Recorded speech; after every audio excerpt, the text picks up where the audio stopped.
it was crazy because it started off where Chris came up during the time that the leaders came and told the students. They came in and prayed for him and just like told him things, how much they love him. Chris came up to me, came up to each of us. There was five of us, and just told us how much he loved us and all these advice and how much God loves us and how he's always there for us. How to always remember that and see him and look for him and just all these things for us that we'll need for college. And that was amazing in itself just to hear those words from him.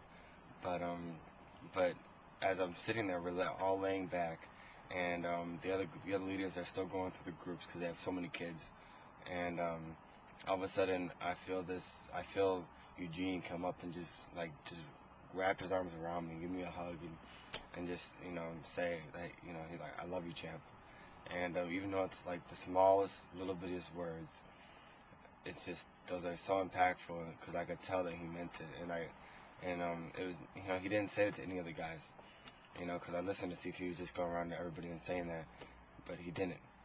He didn't say to any of the other guys in my group, and it just meant a lot because also today after breakfast, he came up to me and just put his arm around me like, come here, I want to talk to you, and he just started telling me how much he loves me, how much he's proud of me, and how much of a difference he sees, and just all this stuff.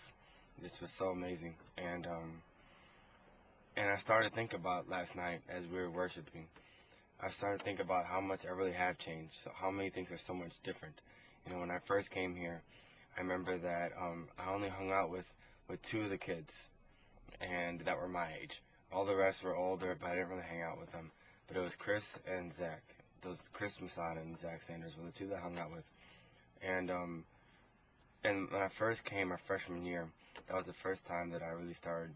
I really jumped. I had never jumped in a song, and but it just felt so weird and awkward to me, and I didn't understand the whole jumping part. I thought it was just a immature thing to do, and then I looked last night as we were worshiping, and as I'm standing in the bottom row, and I looked into the mirror, to the glass reflection of myself, where the drummers, the little glass wall in front of the drums, and I saw myself, and I started realizing how different I really was.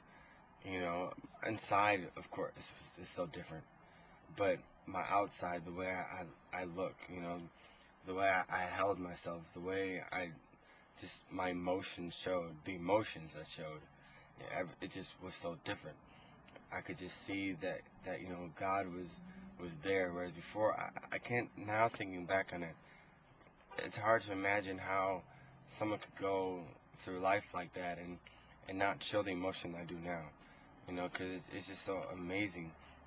And God loves us so much, and for us not to show it, and just to really show Him that we love Him back, because we just stand there and just sing the words, but we don't have our face is blank.